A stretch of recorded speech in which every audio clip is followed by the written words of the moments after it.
the number one most dangerous ingredient in the entire world is not what you think.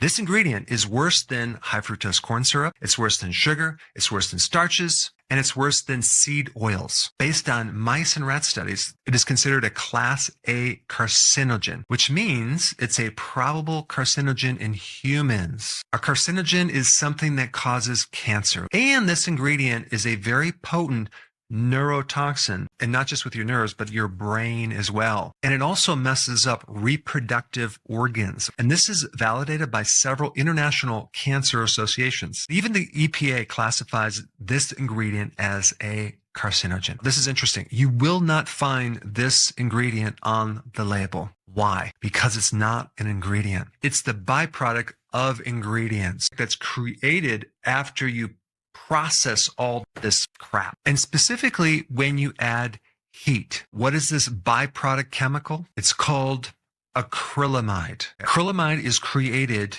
when you combine a certain protein with a sugar under high heat. The first part of this video is going to be as simple as I can make it.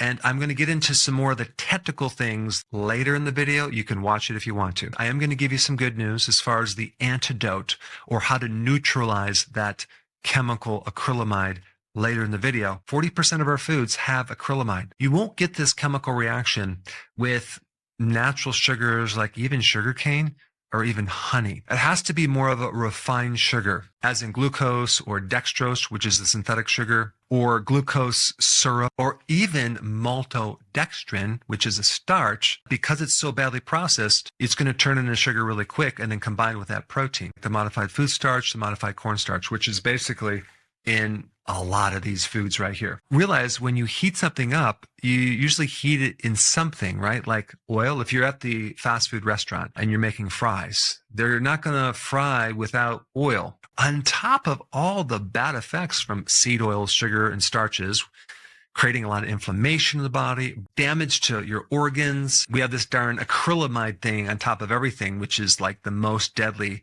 of all of these, putting ourselves at risk for cancer. What's really interesting about this is if you add a saturated fat instead of the seed oils that they fry the French fries with, you actually don't get this production of this byproduct acrylamide. Back before the 1990s, when McDonald's fried their fries in tallow, which is beef fat, you didn't get acrylamide from that. Even though you had this protein and this starch, but you had a saturated fat. Saturated fats protect against the formation of acrylamide. Let's say, for example, all of these junk foods were made with tallow instead of seed oils. What would that do?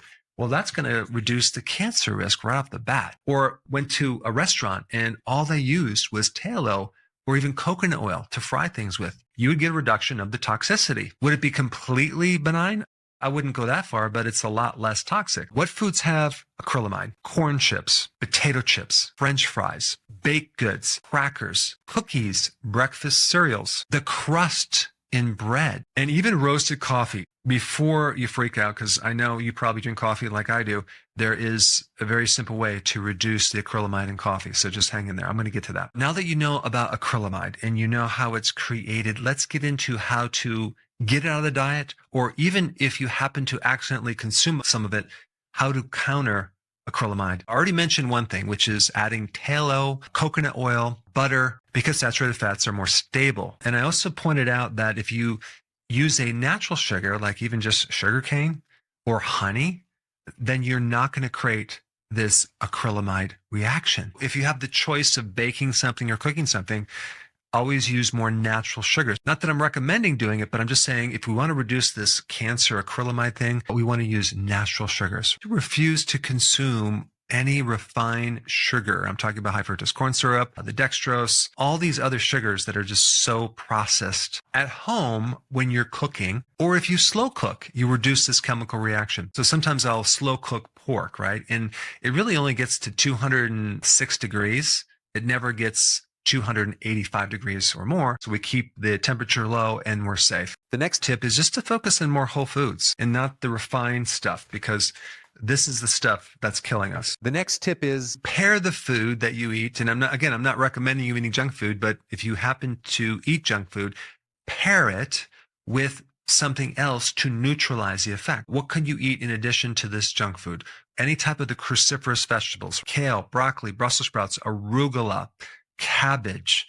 They have certain protective compounds against acrylamide. Garlic will also protect you. Sprouts will have certain properties to protect you, like broccoli sprouts, for example. Foods high in vitamin C, sauerkraut, citrus like lemons and limes, bell peppers, all can actually protect against acrylamide. Green tea is another way to protect against acrylamide. Spirulina can also do it. Let's talk about this coffee for a second here, because how can we reduce the acrylamide in coffee because it's roasted? You can drink organic, dark roasted or espresso coffee. That goes up way up to 400 degrees Fahrenheit, because when you get to those high heats, apparently it makes acrylamide very unstable and it goes away. When you light roast coffee, you have 10 times the acrylamide than dark roast. Now I want to get a little more technical. I want to explain specifically what's occurring in this chemical reaction. It's called the Maillard reaction. And as far as protein goes, there's a very specific amino acid, asparagine.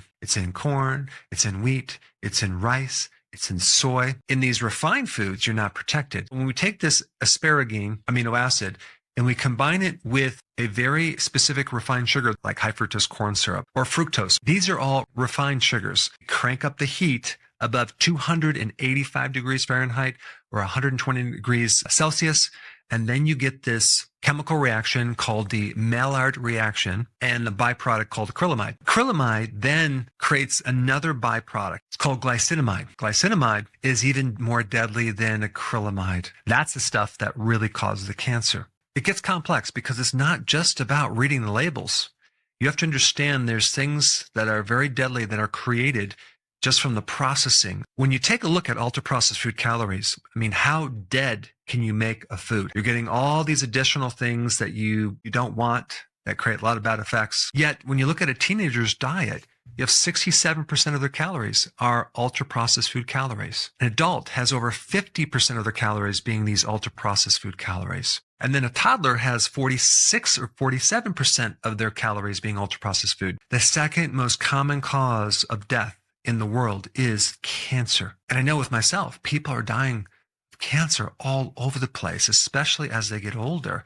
And you want to know what causes cancer? This is one of the things. And I think people know about smoking and drinking and things like that. But a very potent thing that causes cancer in humans is acrylamide. I hope I gave you enough information to at least be aware of it and avoid it as much as possible.